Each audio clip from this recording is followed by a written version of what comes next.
Para dirinya berbagai inilah merupakan kebudayaan Minangkabau melakukan di perantauan, namun tetap dilestarikan. Inilah Siling Galombang. Jadi seseorang yang akan memasuki rumah dan gadang, ada pendekar-pendekar terlebih dahulu untuk bertarung, untuk memudahkan untuk masuk ke rumah dan gadang.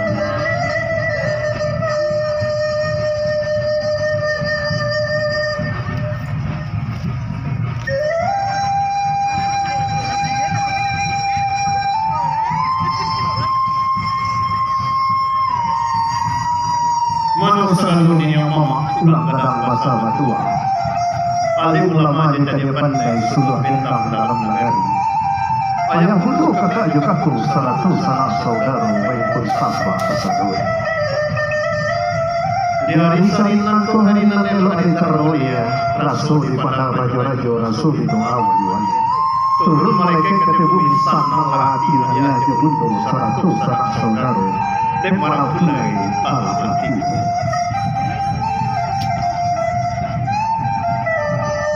Tantangan badan diri kami kos pangkalan suci nia di dalam hati.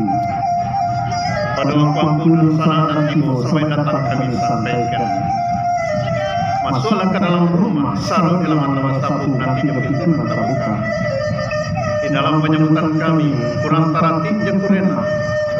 Terperhatikan di pabisan dan katih wakwakan dan ilia kemudian kan karena jemaah tentang